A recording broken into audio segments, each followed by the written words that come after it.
Assalamualaikum warahmatullahi wabarakatuh. Selamat pagi anak-anak paket A. Apa kabar semua? Semoga hari ini dalam keadaan sehat dan bahagia. Di pelajaran kali ini bahasa Indonesia kita belajar unit 1 keragaman budaya negeriku. Negeri Indonesia yang kita cintai memiliki beragam suku bangsa, bahasa, dan budaya yang berbeda-beda. Walaupun kita berbeda-beda, tetap satu jua dan menjalin persatuan sebagai warga negara Indonesia. Ya, begitu pula sesuai dengan simbol Pancasila, ya, simbol negara kita.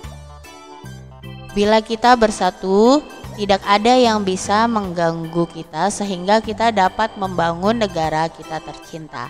Kita selalu hidup rukun dan saling menghormati dalam perbedaan.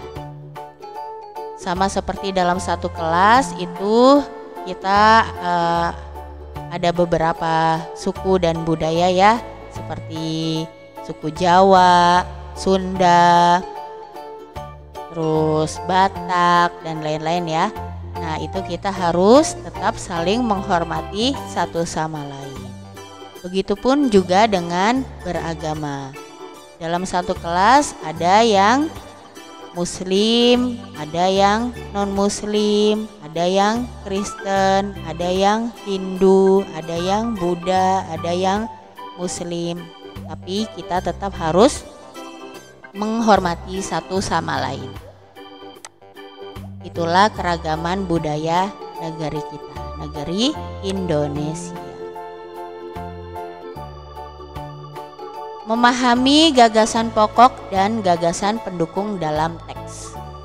Setiap bacaan biasanya terdiri atas beberapa paragraf. Setiap paragraf memiliki gagasan pokok yang diperkuat oleh gagasan pendukung. Gagasan pokok adalah ide utama yang dibahas dalam suatu bacaan.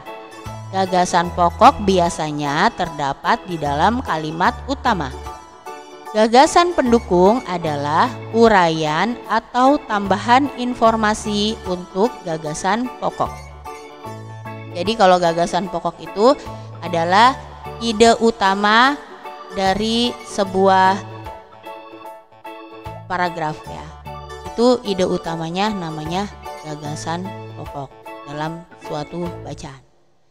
Gagasan pokok biasanya terdapat di dalam kalimat utama. Biasanya ada di dalam kalimat utama.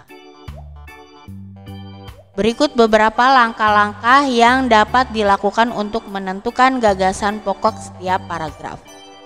Yang pertama, bacalah paragraf dengan cermat. Yang kedua, cermati kalimat pertama hingga akhir. Apakah kalimat pertama merupakan gagasan pokok atau gagasan penjelas? Apakah kalimat kedua yang merupakan gagasan pokok? Teruslah membaca kalimat demi kalimat hingga gagasan pokok paragraf ditemukan.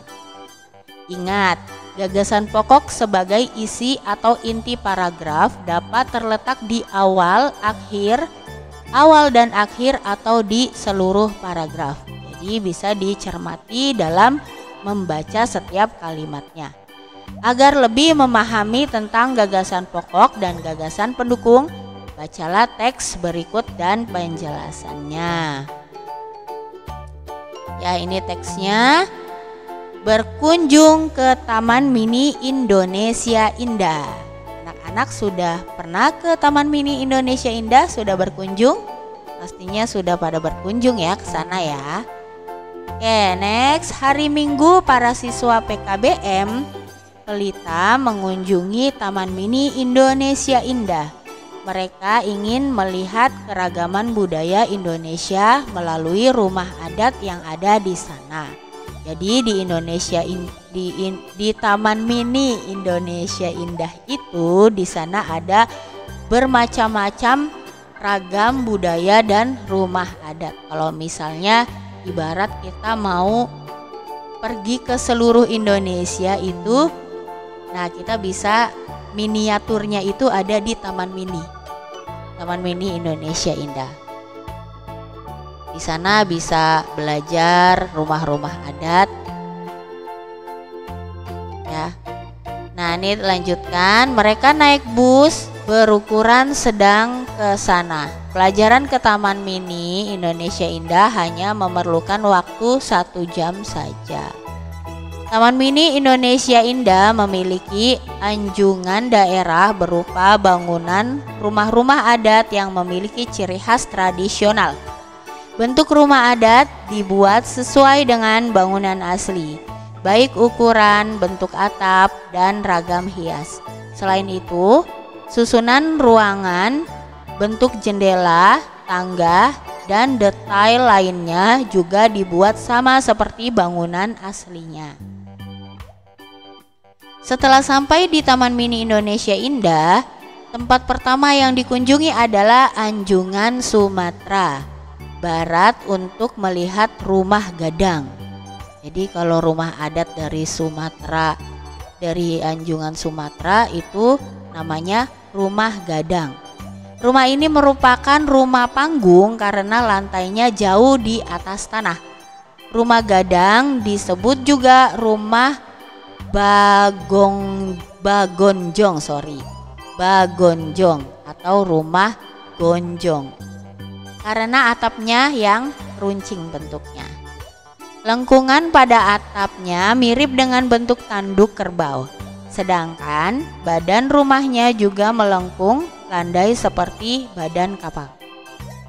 Setelah itu mereka mengunjungi rumah adat Bali. Rumah adat Bali senantiasa menampilkan pola arsitektur tradisional yang bersumber pada falsafah Trihita Kirana. Falsafah ini menerangkan adanya 3 penyebab kebahagiaan, yaitu hubungan yang harmonis antar manusia dengan Tuhan, manusia dengan sesama, dan manusia dengan alam atau lingkungan hidup. Dijelaskan pula bahwa pada dasarnya perumahan adalah kebutuhan perorangan secara pribadi. Oleh karena itu, siapa yang akan menempati rumah tersebut akan berpengaruh besar terhadap proses pembangunan.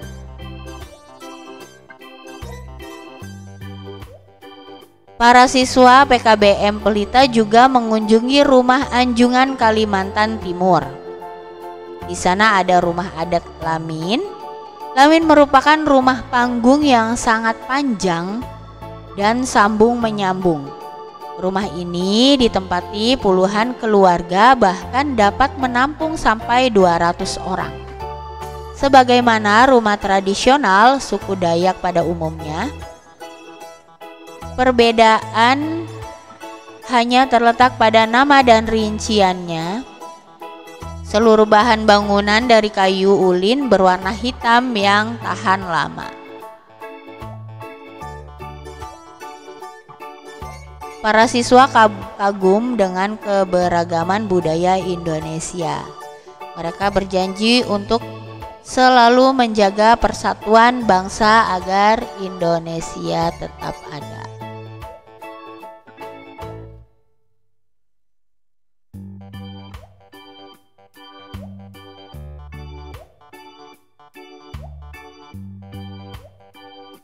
Teks yang telah kamu baca terdiri dari 6 paragraf. Ini terdiri dari 6 paragraf. Nanti bisa diulang sendiri ya. Masing-masing paragraf memiliki gagasan pokok dan gagasan pendukung. Oke, perhatikan ya penjelasan berikut. Paragraf pertama, gagasan pokoknya hari Minggu para siswa PKBM Pelita mengunjungi Taman Mini Indonesia Indah. Lalu gagasan pendukungnya, mereka ingin melihat keragaman budaya Indonesia melalui rumah adat yang ada di sana. Paragraf kedua, gagasan pokoknya yaitu Taman Mini Indonesia Indah memiliki anjungan daerah berupa bangunan rumah-rumah adat yang memiliki ciri khas tradisional. Gagasan pendukungnya, Bentuk bangunan rumah adat dibuat sesuai dengan bangunan aslinya, baik dari segi bentuk, ukuran, ragam hias, dan detail lainnya.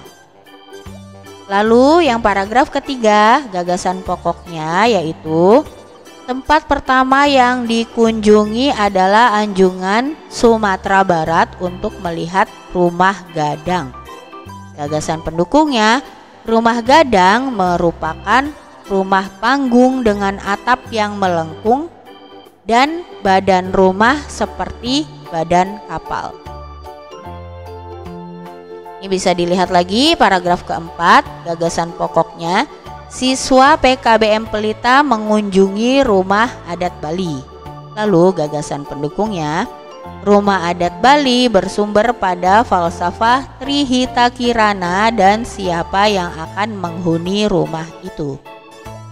Pada paragraf kelima, gagasan pokoknya, siswa PKBM Pelita mengunjungi Anjungan, Kalimantan Timur melalui rumah adat Lamin. Gagasan pendukungnya, Lamin adalah rumah adat suku Dayak yang panjang dan terbuat dari kayu ulin. Pada paragraf ke-6, para siswa kagum dengan keragaman budaya Indonesia. Ini gagasan pokoknya. Lalu gagasan pendukungnya, para siswa berjanji untuk menjaga persatuan bangsa dengan tidak membeda-bedakan suku, bangsa, bahasa, dan agama. Perhatikan teks berikut.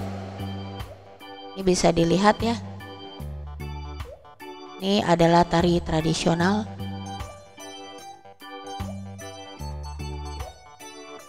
Tari namanya ini tari kipas.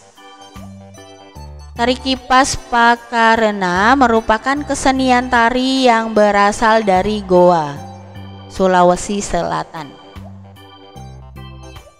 Tari ini sudah menjadi tradisi di kalangan masyarakat Goa yang merupakan bekas kerajaan Goa. Kisah tari Pakarena berawal dari perpisahan antara penghuni Boting Langit atau negeri kayangan dan penghuni Lino atau bumi pada zaman dahulu. Konon sebelum berpisah, penghuni Boting Langit sempat mengajarkan kepada penghuni Lino cara menjalani hidup seperti bercocok tanam, beternak, dan berburu. Cerita itu diabadikan dalam gerakan tarian. Makna gerakan tari kipas Pakarena seperti gerakan berputar searah jarum jam, melambangkan siklus hidup manusia. Gerakan naik turun mencerminkan roda kehidupan yang kadang berada di bawah dan kadang di atas. Cara menari yang lembut mencerminkan karakter perempuan Goa yang sopan, setia, patuh, dan hormat. Secara keseluruhan, gerakan tari ini mengungkapkan rasa syukur. Tari kipas Pakarena merupakan kesenian tari yang berasal dari Goa, Sulawesi Selatan. Tarian ini sudah menjadi tradisi di kalangan masyarakat Goa yang merupakan bekas kerajaan Goa. Kisahnya berawal dari perpisahan antara penghuni Boting Langi atau negeri kayangan dan penghuni Lino atau bumi pada zaman dahulu. Konon, sebelum perpisahan, penghuni Boting Langi sempat mengajarkan kepada penghuni Lino cara menjalani hidup, seperti bercocok tanam, beternak, dan berburu. Cerita itu diabadikan dalam gerakan tarian.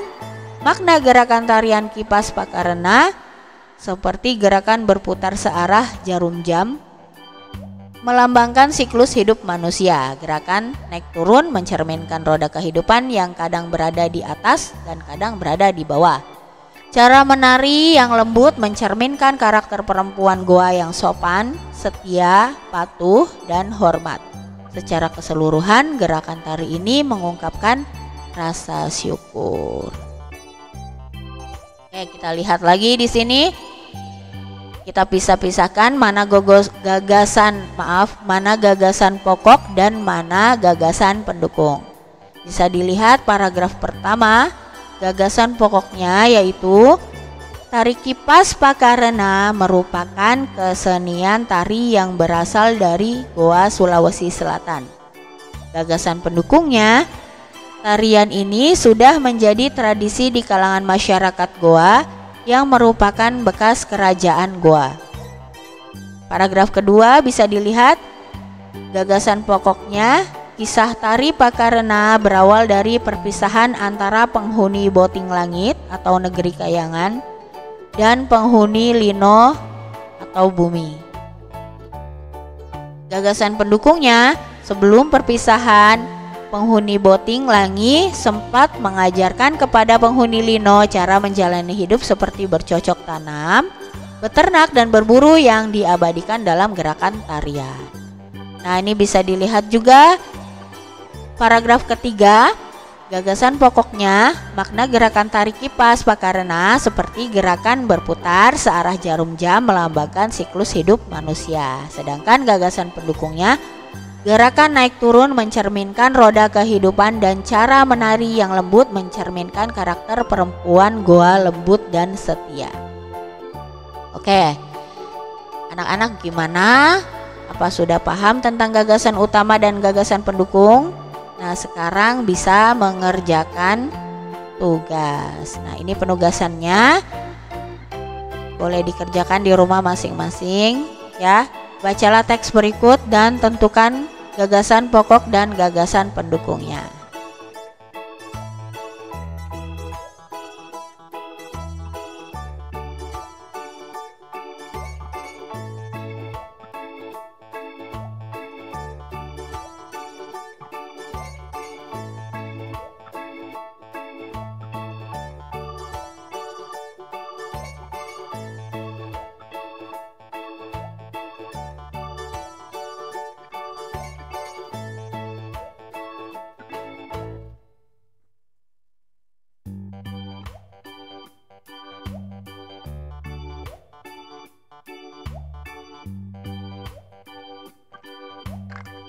Ya, setelah membaca teks di atas, tentukan gagasan pokok dan gagasan pendukung berikut. Ini nanti bisa digaris pakai penggaris di buku masing-masing. Ditulis, dibikin kolom, paragraf pertama, kedua, ketiga, keempat, kelima, dan bisa ditulis di sini gagasan pokoknya apa, lalu gagasan pendukungnya apa. Baik, sekian dulu untuk hari ini. Terima kasih. Wassalamualaikum warahmatullahi wabarakatuh.